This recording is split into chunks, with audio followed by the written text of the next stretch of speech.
Monsieur Dermy, que nous connaissons depuis quelques années, 10 ans, qu'on a eu la chance de rencontrer à la BNF, car c'est grâce à lui que les premiers bulletins du Vieux-Marly ont pu être numérisés sous Gallica, c'est-à-dire les bulletins entre 1932 et 2006 de mémoire. Oui. Voilà. Et on peut l'en remercier. Et en l'ayant contacté pour ce colloque, il a répondu présent immédiatement pour nous présenter son sujet. Un grand merci à vous, Monsieur Dermy. Cher Président, Mesdames, Messieurs, tandis que l'activité et les productions des sociétés savantes sont bien documentées jusqu'au début du XXe siècle, il n'en est pas de même pour ce qui touche à ces dernières années. Passé les crises de la Grande Guerre et des années 30 du XXe siècle, la société savante est même parfois évoquée sur le registre de la survivance, en dépit de l'engouement et d'une prise de conscience en faveur du patrimoine qui, depuis ces 40 dernières années, ne se démente pas. Et finalement, la manière dont la société savante, depuis les années 2000, s'approprie Internet, ne constitue-t-elle pas, dans ce contexte, une étape insignifiante, trop insignifiante pour justifier une analyse approfondie? Au lieu d'être le vecteur d'une évolution intrinsèque des structures elles-mêmes, ne considère-t-on pas le web comme une simple démarche de diversification commerciale d'une diffusion éditoriale? Toutefois, la société savante est-elle avant tout une structure productrice de revues? C'est déjà sur ce postulat qu'une enquête, en 2013, avait esquissé une première analyse des potentialités qu'offrait l'utilisation d'Internet par ces structures de sociabilité. Peut-être de manière un peu trop enthousiaste, avait-elle même tablé sur une opportunité inédite de renouvellement de ces structures, voire comme une étape importante de leur histoire. En 2024, il est intéressant d'esquisser à nouveau un rapide diagnostic et plus largement de voir en quoi, sur les 10 ans écoulés, Internet a pu ou peut encore contribuer à réinterroger le principe de sociabilité savante. De même, il est intéressant de s'interroger dans quelle mesure les hypothèses échafaudées en 2013 sont restées ou non pertinentes. Qu'Internet soit considéré à tort ou à raison comme une chance pour les sociétés savantes, il n'empêche que la manière dont celle-ci se présente en ligne demeure un critère de vitalité et de dynamisme, et qu'on l'admette ou non, un marqueur de pérennité. Internet constitue un focus permettant aujourd'hui de sonder, parfois plus de 2 siècles après sa fondation, le fonctionnement d'une société savante, mais aussi plus globalement, nous en sommes convaincus, Internet permet d'interroger ce qui en constitue les fondements mêmes et les lignes de force qui sous-tendent leurs activités, l'importance et la diversité de leurs actions aujourd'hui. C'était déjà l'intention de départ de l'enquête de 2013, c'est également celle de 2024. Internet constitue bien une nouvelle étape de la longue histoire des sociétés savantes. Nous allons tenter de le montrer et de voir en quoi ce postulat ne concerne pas seulement une question de promotion commerciale, mais concerne aussi des éléments de perspective en matière de pratique des sociétés elles-mêmes. L'enquête menée en 2013 portait sur les 260 sociétés savantes identifiées comme actives en France dans l'histoire des territoires et dont la fondation remontait au début du XXe siècle. Ce critère discriminant présentait l'intérêt de sonder les possibles évolutions structurelles perceptibles depuis l'apparition d'Internet sur des structures par ailleurs ayant traversé le XIXe siècle, considérées comme une période d'âge d'or de ces sociabilités. Cette enquête, présentée en juin 2013 lors d'une journée d'information intitulée « Les sociétés savantes au défi du numérique et de la valorisation du patrimoine » organisée à la Bibliothèque nationale de France, puis insérée dans une étude plus vaste en 2014, avait été l'une des premières à montrer que les sociétés opéraient bien une diversification de leurs activités par le biais d'Internet. Dans cette enquête, 72% d'entre elles disposaient alors d'un site dédié, tandis que moins d'une dizaine détenaient un profil sur un réseau social, presque exclusivement Facebook à l'époque. L'enquête avait alors par ailleurs confirmé l'idée qu'il y avait bien une démarche significative de la part des sociétés pour s'emparer de ce nouveau média, mais que celles-ci continuaient en parallèle à recourir à des formes originelles de fonctionnement, la publication imprimée bien sûr, les activités de terrain et les conférences.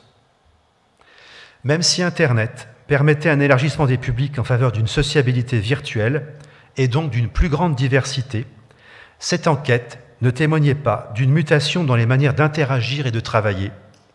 Le web demeurait un relais de ce qui s'organise en dehors de lui. Il amplifiait certaines dynamiques, mais n'avait pas d'impact visible sur un dispositif socio-technique classique qu'il rendait seulement plus visible. Les premières données significatives de l'enquête de 2024, effectuée sur le même échantillonnage que celui de 2013, montrent que la proportion de sociétés disposant d'un site Internet n'a que faiblement évolué, puisque 88% de ces compagnies disposent aujourd'hui d'un site contre 83% en 2013. Et cette proportion n'est aujourd'hui que de seulement 80% si l'on ne compte que les sociétés qui disposent d'un site à jour. Par ailleurs, en matière de production éditoriale, on constate un certain tassement de la diffusion en ligne. Certaines sociétés, en 2013, diffusaient des extraits, voire l'intégralité de leurs publications sur des plateformes de partage comme Calameo ou Issou. En 2024, ces canaux de diffusion semblent avoir pratiquement disparu, au profit d'un rapatriement vers des solutions autonomes de mise en ligne, sous forme de pages ou de fichiers attachés sur leur propre site, sous forme de PDF par exemple. C'est le cas pour 56% d'entre elles cette année, contre 30% en 2013. La dissémination de ressources propres hors des sites spécifiques aux sociétés, l'interaction des sociétés avec d'autres structures spécialisées sur Internet a également sensiblement diminué.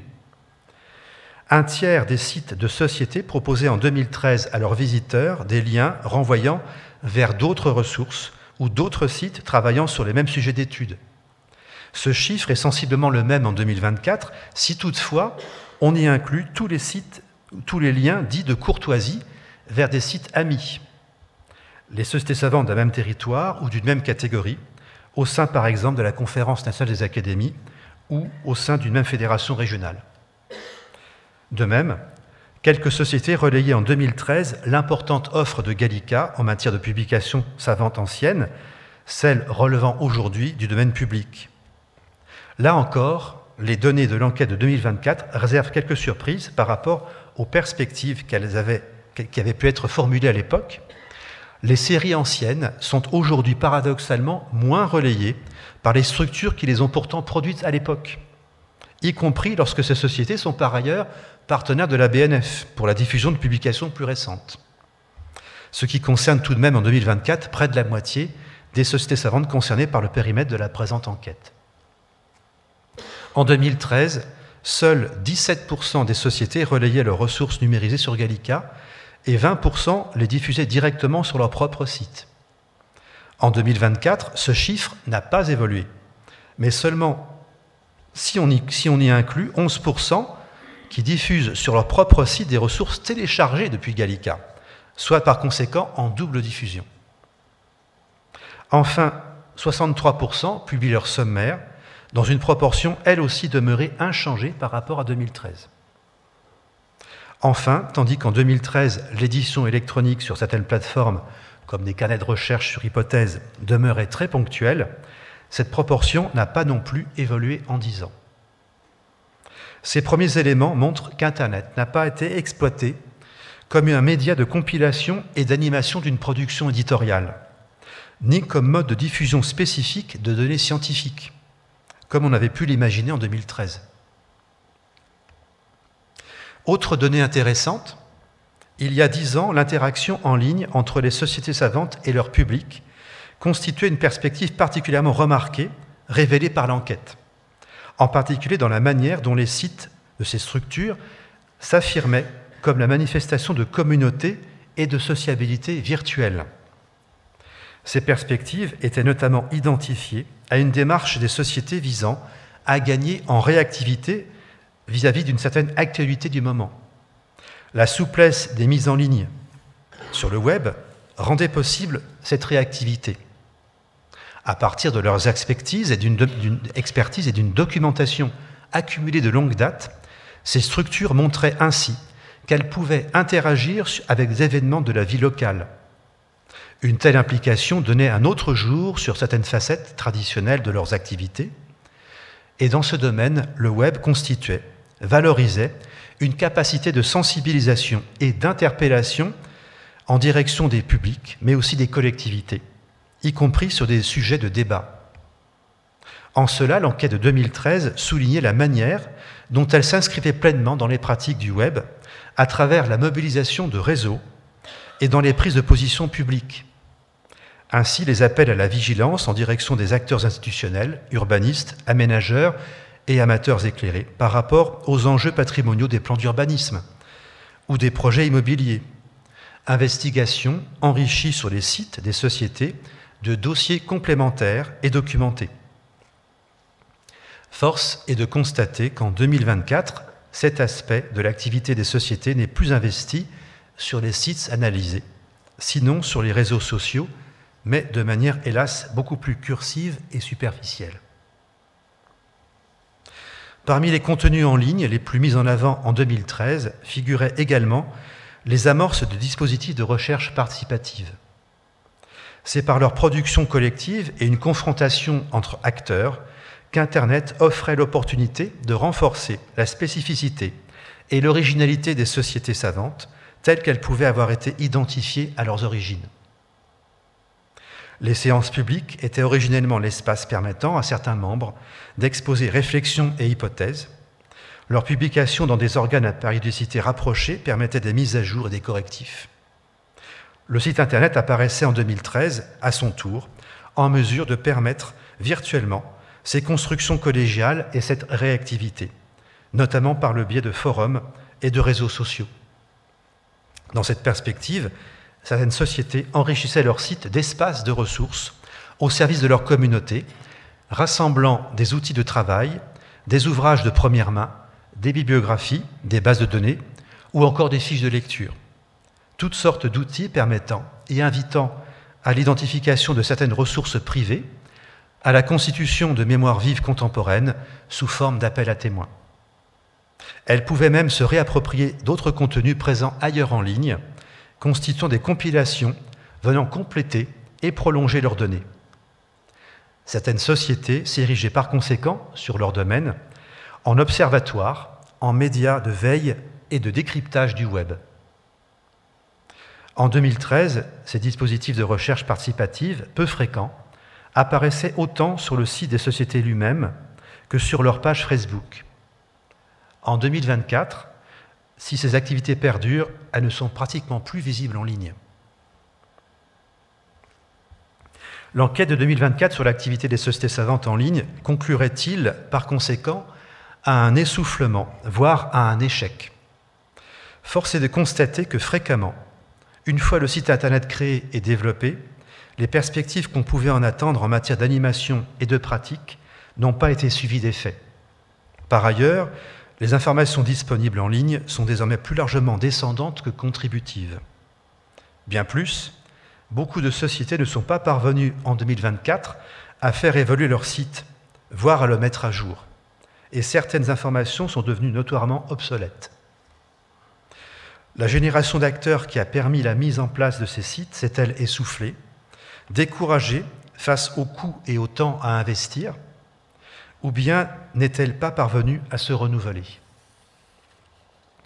En fait, l'analyse du diagnostic de 2024 et plus largement du rapport des sociétés à l'Internet ne peut être instruite comme la continuité de l'analyse de 2013.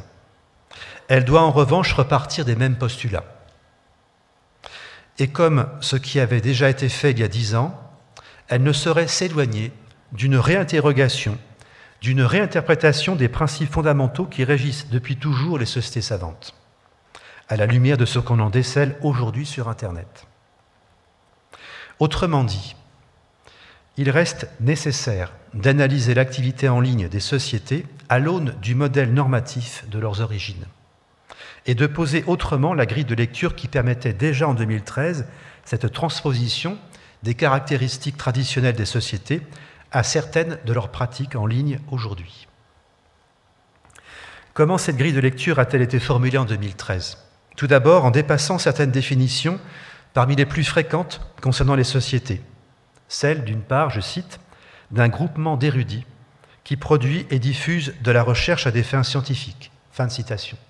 Ou encore, d'une structure dont la capacité est, je cite, « de publier des contenus inédits de manière régulière ». Fin de citation. D'autres principes fondamentaux qui caractérisent la société savante devaient être pris en compte. Cela a déjà été évoqué à l'instant. Celui de faire progresser la science par le jeu de l'émulation et de l'intelligence collective. Celui de favoriser la transmission des connaissances et de résultats de recherche auprès d'un large public. Celui enfin de permettre l'implication du collectif et la confrontation des points de vue.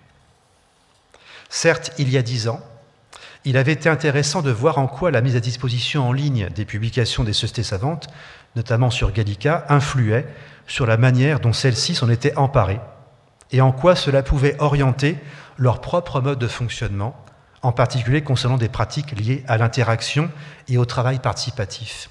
Pratiques relevées notamment, nous l'avons dit, sur le mode des forums. Mais au-delà de cette question, le principe originel d'une société savante demeure, en premier lieu, l'organisation géographiquement circonscrite d'un vivier d'investigateurs. Leur qualité est avant tout d'œuvrer dans le sens d'un progrès du savoir, sans forcément détenir au préalable de compétences professionnelles, ni de disposer de moyens techniques pour faire des recherches. Leurs travaux sont d'abord orientés de telle manière que la notion du bien social se mêle à celle de transmission de la connaissance. C'est d'ailleurs parfois l'autorité publique qui, à la base, a suscité ce vivier et en a fixé les objectifs, notamment les améliorations à apporter sur certains aspects en lien avec la société civile, notamment le travail d'identification, d'inventaire, de veille, afin d'être en mesure d'assumer cette investigation et cette transmission. De même, bon an, mal an, la société savante s'est trouvée intégrée sur la plus grande partie du XIXe siècle dans la stratégie de l'État en faveur de l'instruction publique. Depuis la mise en place de la loi Daunou en 1795 jusqu'aux lois scolaires de Jules Ferry dans les années 79 à 86 du XIXe siècle. C'était précisément à partir de ces principes originels que l'enquête de 2013 avait été analysée. C'est à partir de ces mêmes principes que l'enquête de 2014 doit l'être à son tour. On a par ailleurs souvent qualifié l'incitation faite par Guizot aux sociétés savantes de publier et de déposer la publication de revues comme la marque d'un contrôle de l'État central. Mais une bonne diffusion de leurs travaux devait aussi permettre aux sociétés de rencontrer de nouveaux publics érudits, de sortir de l'enclavement dans lequel se contenaient leurs recherches et donc d'être incitées à s'enrichir par l'effet de mutualisation élargie. Un tel échange régulier, en réseau, permettait aussi la diffusion au sein d'un élément national de méthodologie et d'axes de recherche permettant la sédimentation de corpus et de ressources abondantes. Cette circulation et cette dynamique du savoir sont également à prendre en compte dans la lecture de l'enquête de 2024, comme elles avaient été faites dans celle de 2013, en miroir avec les pratiques d'Internet. En tant que diffusion parallèle des séances publiques et des conférences, dont la publication au XIXe siècle stimulait déjà les communautés, mobilisait déjà certains résultats de recherche, leur permettant une diffusion large et ouverte dans l'espace public. Autre prérequis à garder en mémoire dans l'analyse de l'enquête de 2024, le modèle de l'association Loi 1901 s'imposant au sein des sociétés savantes, il les faisait glisser vers le type de sociabilité à la fois culturelle et de loisirs que nous connaissons. Il fallait par conséquent tenir compte d'un mode de fonctionnement hybride, d'une part une production de contenu ramassé sur une catégorie de membres de plus en plus spécifique, voire reposant sur des intervenants extérieurs, et d'autre part une mobilisation au sein des sociétés savantes d'acteurs de niveaux différents, intervenant sur des ressources premières à travers les observations de terrain, des inventaires de données ou des compilations de ressources privées contemporaines. C'est aussi sur ces facettes d'activité que la société savante s'affiche sur Internet aujourd'hui et présente cette forme renouvelée que permet le web et qui avait été anticipée en 2013, en tant qu'interface entre collecte collégiale d'un savoir et expérimentation participative, entre animation d'une communauté et transmission d'une certaine identité collective mue par de mêmes intérêts. En 2013, cette interaction se formalisait tout d'abord à travers la diffusion de chroniques de la vie interne. Alors que pour les publics physiquement éloignés de la société, l'esprit de communauté se limitait jusque-là à sa seule expression écrite, le site Internet permettait de faire face aux défis que constituent l'éparpillement géographique des personnes et le besoin d'une manifestation vivante d'une certaine sociabilité, d'un rendu plus exact de ces actions collectives. Cette dimension de la présence des sociétés savantes en ligne se renforce encore en 2024, puisque 78% des sociétés étudiées, soit presque la totalité de celles qui disposent d'un site à jour, utilisent Internet avant tout pour rendre compte, parfois de belle manière, de leurs activités passées et à venir. Les ressources disponibles en ligne confirment par ailleurs cette tendance, déjà remarquée en 2013, de cette diffusion hybride, à la fois numérique et imprimée. La publication papier tend, de son côté, à évoluer et à se libérer de certains contenus, désormais largement destinés à Internet, dans une économie désormais assumée. L'animation de pages en ligne constitue donc une expression complémentaire aux mémoires et aux bulletins. Les pages en ligne libèrent la revue, notamment de certaines informations qui perdent de leur intérêt sur la durée. Relevant davantage de la feuille d'information et de la brève, ces éléments trouvent sur le web une plus grande place que ce que l'imprimé pouvait lui donner. Peuvent aussi désormais être diffusées des conférences publiques, des présentations animées, que jusqu'alors, quelques comptes rendus synthétiques ne permettaient que sommairement de rendre compte. Cette répartition récente rappelle que la linéarité éditoriale des sociétés savantes n'a jamais été homogène ni univoque. À certaines époques, elle a même pu apparaître assez confuse, les mémoires les plus intéressants étant publiés à part et les procès-verbaux de séances ou les travaux courants faisant l'objet de diffusions régulières, leur périodicité permettant de faire insérer compléments et correctifs, de rendre compte de débats, d'actualiser des travaux. Or, la diversité qu'entraîne désormais une production en ligne, en parallèle à la production papier, permet de renforcer, voire de remettre à jour ces différents niveaux de publication, ce que le seul vecteur imprimé ne rendait plus que de manière imparfaite. Cette amplitude éditoriale, à nouveau en capacité de s'épanouir, que révélait déjà l'analyse de l'enquête de 2013, est toujours vraie en 2024, au point sans doute de stimuler à l'avenir d'autres types d'expressions longtemps laissées en sommeil.